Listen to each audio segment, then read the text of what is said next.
students, welcome to online GDC classes. In this today's session, we are going to learn about paper chromatography. So this is also one of the chromatographic technique. So in this paper chromatography, what are the different concepts? That means what is the principle involved, what are the advantages, what are the different applications of this paper chromatography, we are going to learn in this today's session. First of all, if you see the paper chromatography, how it looks like, it's just a simple paper we are going to use, but different types of the papers are going to be there. So what are all those, we are going to learn also in the next coming slides. So in this paper chromatography, if you see the type of planar chromatography, we know that chromatography is going to be two types, planar chromatography and column chromatography. Okay, so here there stationary phase and mobile phase both are present in two types. So in this paper chromatography, you are going to have the concepts of planar chromatography. That means in which the paper is the support for the stationary phase. So generally the principle involved in this paper chromatography is nothing but partition chromatography, because the mobile phase as a liquid which is present in the paper, it is going to act as stationary phase. And again we are going to use the mobile phase as liquid only. That's why both stationary phase as mobile phase both are liquids here. Okay, that's why it is a partition chromatography and it is a type of planar chromatography. So in this stationary phase, the liquid which is deposited in the network of cellulose fibers, that means the paper whatever we are going to use, it contains the cellulose fibers, so that liquid is deposited in that. Okay, so mobile phase is anyhow it is a liquid, that is a mixture or single solvent we are going to use it. If you see the diagram, okay, the setup of this paper chromatography, how we are going to set up means a simple paper is going to be used like this. If you see here, and everything is going to be set up in a glass beaker or a jar will be there, and it is going to be covered with a lid.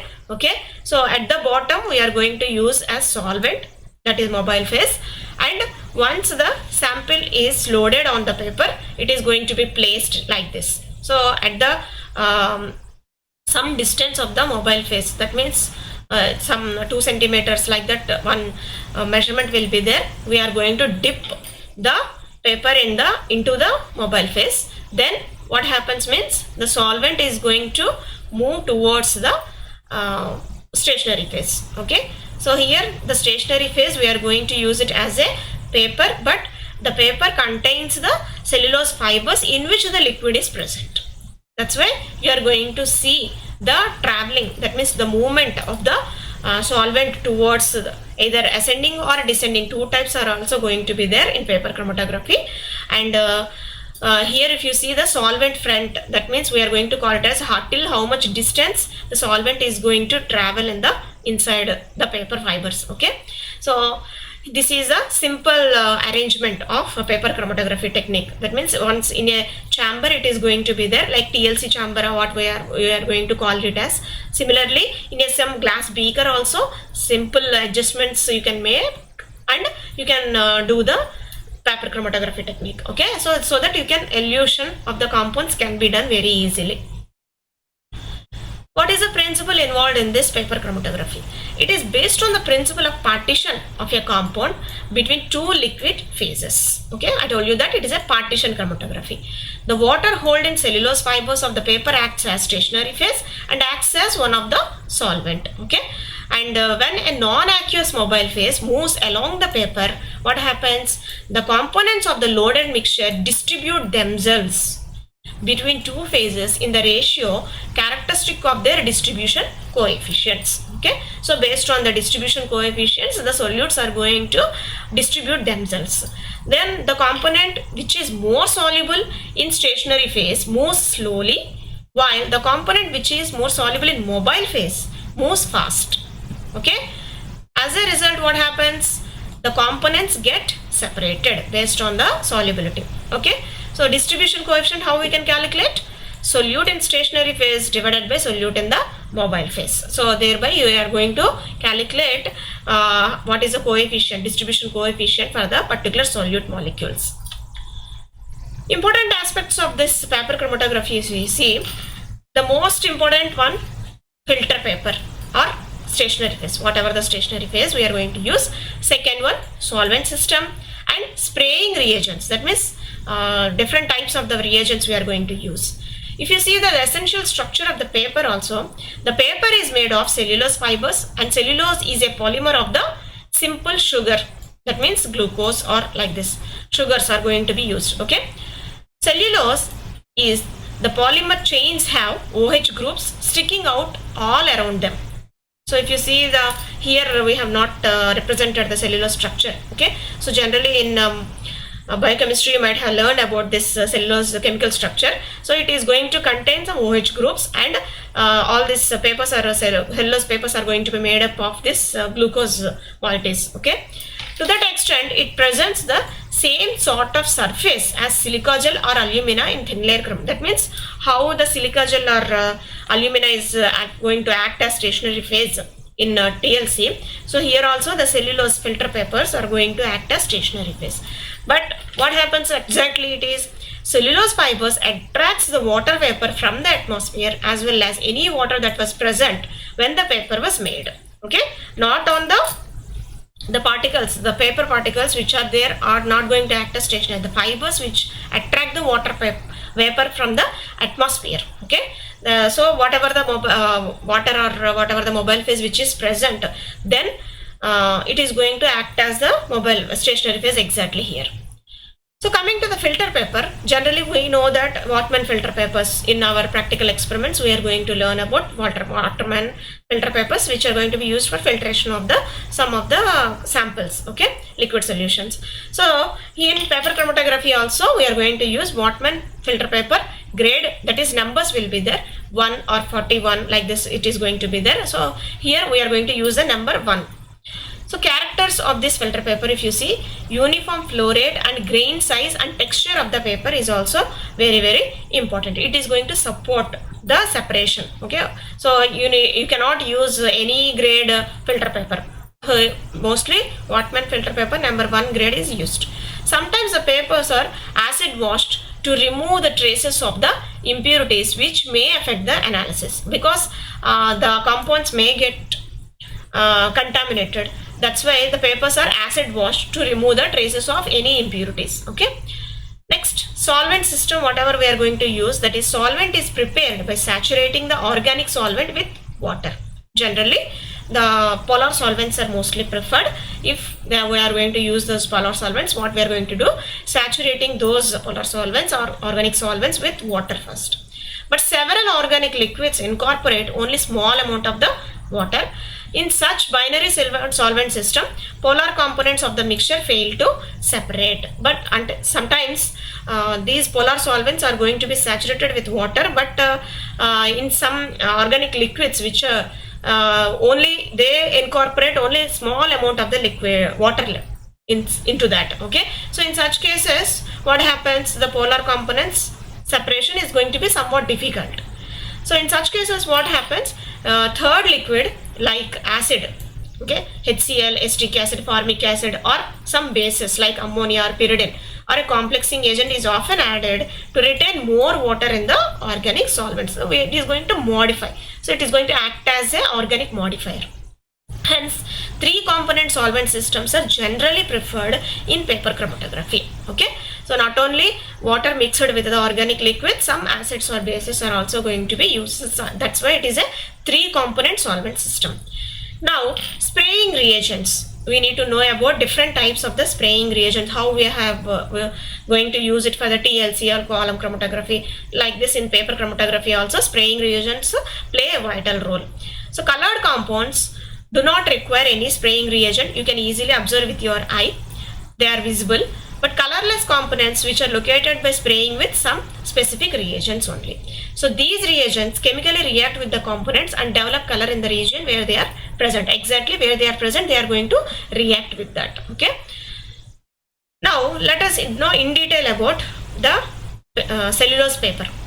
And this cellulose paper, it can also be modified, okay, in order to get proper separation. Let us see what are the modified cellulose paper contains. So it is found that situations become different. Polar substances have to use from the mixture. Okay. Then for separations of the polar substances, papers with increased capacity have to be introduced. But not all the compounds can be separated on the same type of the Whatman filter paper or cellulose paper. It has to be modified.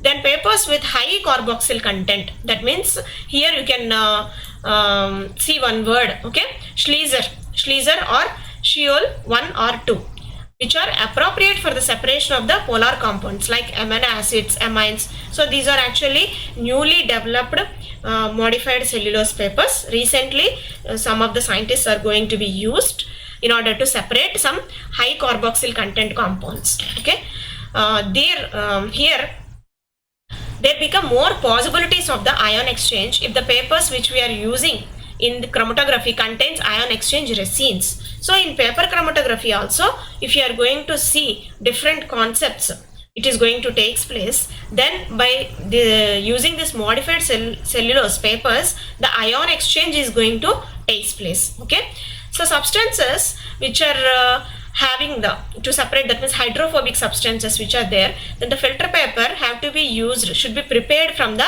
cellulose esters. Okay, so we cannot separate all the compounds on a single paper. Polar solutes means you can easily separate by using simple Whatman filter paper. But if your compound is going to get, or it is going to contain some hydrophobic compounds, okay, then you need to use the paper which is prepared from the cellulose esters. Okay, so here one more word, that is 𝘂𝙎 filter paper. That means 𝙂𝙎 and 𝘎𝙬 287. These are the grades which is used in hydrophobic compound separation from the mixture. Okay, so these are recently developed papers. So you can see one example also, estellated papers like 𝙂𝙎 and 𝘎𝙬 2043b or 6. Okay, these are the different branded or patented papers which are going to be used for some of the hydrophobic compound separation. Okay, similarly silicon treated papers are also there. That means silicon which is oil impregnated Whatman 1 and Macri-Nagel 212. These are some other modified paper. Okay, and 𝙂𝙎 and 𝘎𝙬 2043b. Okay, so these are the different categories of the modified cellulose papers which are going to be used for separation of the hydrophobic substances. Okay, for polar substances, normal papers you can use, but whenever you are going to use some hydrophobic and highly insoluble compounds which are there, then you can go for these type of the other modified papers. Okay, and glass filter paper, if you are going to use this, these papers have been used in some suitable applications because of their following character. What is that? It is found that some of the reagents are too corrosive. Whatever the reagents we are going to add for identification, those are too corrosive for the cellulose papers. At that place, this paper is used. Analysis time is reduced significantly compared to the cellulose paper. Okay, so whenever we are going to use some highly corrosive reagents, then these may not be suitable. So then go for this glass filter paper. Okay, next, membrane filters. That means in case of macromolecules, nitrocellulose membranes is used as carrier materials in the separation of the macromolecules from the mixture. Actually, this technique utilizes the fact that high molecular weight materials, whatever those are present, from a homogeneous immobilized film. Okay, so on the surface of this microporous carrier that is capable of specific interactions. In case of the high molecular weight compounds, we cannot use the normal filter papers or glass filters. So in such cases, you can go for this membrane filters. So one of the main problem which arises using this membrane filter is sorption problem. Okay, sorption. So the problem of the sorption can be diminished by utilizing neutral detergents. Okay, you can add some neutral detergents so that this sorption problem can be avoided. To apply a sample on this chromatography paper for development, it is necessary to solubilize the solid samples in a solvent that can be easily volatilized. In order to spot, or in order to put your sample spot on the paper, first of all you need to solubilize the compound in the mobile phase. Okay, so for this, then only you can go for a spotting technique. So solubility of this solid samples is also very important. That's why use some volatile solvents in which these solute molecules are highly soluble. Okay, these are some of the examples of the solvent system which are used in the paper chromatography. If you are going to go for the separation of the amino acids, then go for the solvent system containing butanol, pyridine and water. And here for amino acids you can use a spraying reagent as ninhydrin reagent. Other solvent system like methanol, pyridine, water and butanol, ester acid, water. Okay, so all this phenol, water, all these types of the solvent systems we can use it for the amino acids. Coming to the carbohydrates, that means monocarbohydrate, hydrocarbohydrates, then go for this combinations of butanol, acetic acid and water. Okay, otherwise butanol, pyridine, water, acetic acid, like this. So different types of this three solvent systems are generally used for paper chromatography, and for spraying reagents for carbohydrates are generally ammonical silver nitrate and alkaline potassium permanganate. Okay, if you are going to separate the chlorophylls and carotenoids from the plant extracts, go for the mobile phase, that is propanol, petroleum ether or chloroform and petroleum ether. Okay, these are self colored compounds, you can easily identify. And if it contains some metal ions in your sample, then go for the ethanol mixed with 5 molar HCl. Then the reagent is rubinic acid or ammonia. These can easily identify the metal ions. Okay. Coming to the methodology, that means how we can perform this paper chromatography. Sample loading is, that means sample spotting is also very important. First of all, you need to prepare the sample solution. 1 to 2% of the solution is prepared in a suitable solvent, and that solvent is also should be easily volatile. And first of all, you need to draw a reference line at 2 centimeter. Okay, if any paper is there, if you see here, that is actually the reference line. Okay, 2 centimeter. Distance from the edge of the paper is drawn and point of the application are marked.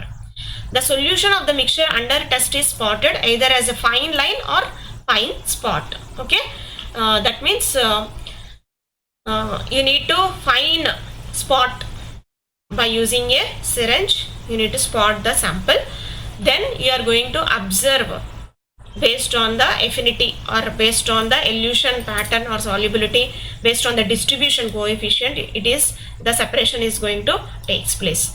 If the separation, the spotting is not proper, you can do the same spotting twice or thrice also. Okay, but the amount of the sample should be uniform. Okay, so here if you see the diagram, you can easily understand how the separation of the compound is going to take place. So a reference line has to be drawn first from the edge of the paper. Then you are going to see the separation compound like this. You need to take this measurement, the distance, how the particles are going to travel. So this is final the solvent front until it moves, and in between the components present in your material. Okay. Next, developing or saturation of this paper strip. Once we do the spotting of the sample, okay, then in order to get the different separation of these compounds, you need to do the saturation, that means development of this chromatogram, how we can go for it. The sample loaded strip is hanged for some time in the chromatographic jar containing the solvent, but without dipping the solvent. You should not dip the paper into the solvent. Okay, just put it for some time for saturation. The strip is developed by running the solvent through the paper. Afterwards, then dip the paper till the reference line. Okay, depending on the direction of the flow, there are many types of the paper chromatography. I told you that different types of the paper chromatography will be there. First one is ascending paper chromatography. That means the technique goes with its name as solvent moves in an upward direction. What we have seen till now. Okay, the solvent moves in upward direction. Now descending paper chromatography means the movement of flow of the solvent due to gravitational pull. So at the top the mobile phase will be there and it travels towards down due to the gravitational force. And capillary action also it is going to take place, hence the name descending paper chromatography is kept. And the third category, that is ascending and descending paper chromatography. In this version of the paper chromatography, what happens is movement of the solvent occurs in two directions after a particular point. Both ascending as well as descending is going to take place. Initially the solvent travels upward in the paper which is folded over a rod, and after crossing the rod it continues with its travel in the downward direction. Okay, and here if you see in ascending and descending paper chromatography, you may get the doubt, sir, where the mobile phase is going to be kept. Ascending or descending chromatography means one rod is going to be placed, and once it crosses the rod means the reverse direction is going to take. Once it moves ascending means then it is again descending, it is going to take place. Okay. So next, radial or circular paper chromatography. The sample is deposited at the center of the circular filter paper. The paper is cut in the form of a circle. Okay.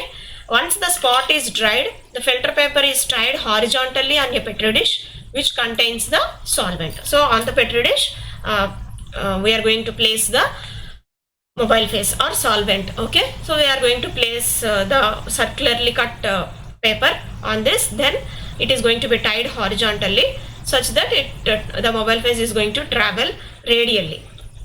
Next, last one, that is two-dimensional paper chromatography. That means substances which have the same RF values. RF means here retention factor or sometimes retention flow, that is also going to be called as. So which are having the same RF values can be resolved with the help of this two-dimensional paper chromatography. So coming to the ascending paper chromatography, the solvent, we know that it moves upward. That means ascending from the bottom to the top by capillary action. The paper strip is placed vertically in the solvent, keeping the reference line above the solvent, how we have seen in the first slide. That means how the strip is going to be placed inside the solvent dip. Next, descending paper chromatography means the solvent moves downward. That means from the top to the bottom. The solvent is placed at the top. The paper strip is hanged vertically downward from the trough containing the solvent, keeping the spotted end at the top. So reverse, whatever ascending paper chromatography is there, we are going to reverse it. The flow of the solvent is faster than that in the ascending paper chromatography because it is due to gravity, it is going to travel. But generally this ascending paper chromatography is preferred because of the simplicity. Okay. And radial or circular chromatography, the plane of the paper is kept horizontal and solvent moves laterally towards the periphery. Okay. From the center it is going to travel like this. Lateral movement it is going to observe. So these are the different pictures you can observe for ascending chromatography, descending chromatography and radial chromatography. Okay. So if you observe here in ascending chromatography, solvent is kept like this and the paper is dipped inside the solvent, and this is the reference line and spotting is going to be done on the reference line. So afterwards along with the solvent, the spots are going to be moved in the direction of motion of the solvent in the upward direction. This is ascending chromatography. Whereas coming to the descending chromatography, if you see, the solvent is placed at the top and the paper is hanged like this. So due to the gravitational pull, it is going to travel downwards. Okay. So paper is suspended in the trough and here a rod is placed in order to fix it. So the edge, to allow the solvent to flow uniformly of the paper, a serrated edge is going to be there. So smooth edge is not going to be there. The paper is serratedly cut it down. Okay. So this is how the descending paper chromatography is going to be performed. And coming to the radial chromatography, if you see, so solvent flow is going to take place in this direction or radially. Okay, radially it is going to take place. Here if you see the solvent front in the petri dish, and we are going to place the paper, circular paper on this petri dish. So the sample is going to, this is the spotting and how it is going to travel. Okay. So in the different directions you are going to observe like this. Now coming to what is RF value, that is rate of flow, or sometimes we are going to call this as retention factor value also. So it is a ratio of the distance travelled by the solute to the distance travelled by the solvent front. So irrespective of the solute present or not, the solvent is also going to travel towards the fibers present in the paper, right? So that is actually called as solvent front. So RF is going to be calculated as distance moved by solute divided by distance moved by the solvent front, this ratio. So RF value characterizes the distance moved by the solute in the direction of the solvent flow. Okay. So under standard conditions, it is closely reflects the distribution coefficient and it is characteristic of that particular compound. So it is all based on the distribution coefficient. The RF value is going to be based on distribution coefficient. So factors affecting this RF value are nothing but quality and dimension of the paper, solvent system, whatever the solvent system we are going to use, its flow rate and direction of the flow is also very, very important. temperature of the environment. Otherwise, the rate of flow is going to be varied by temperature. Okay, size of the vessel in which the chromatography is developed. The size, whatever the size of the vessel we are going to use, that means whatever the chamber or beaker, whatever radial chromatography petri dish. So the size of the vessel is also very, very important. The retention factor is also going to be varied by this. So if these factors are kept constant, then RF values of the known and unknown compounds can be compared.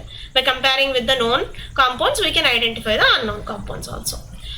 Now coming to the applications of this paper chromatography.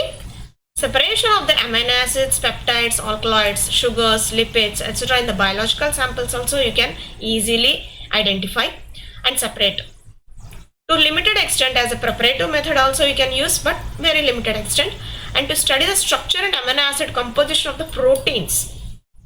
In case of proteins, okay, so the composition of this amino acid composition of proteins, you can study the structures of that. It is going to be helpful somewhat.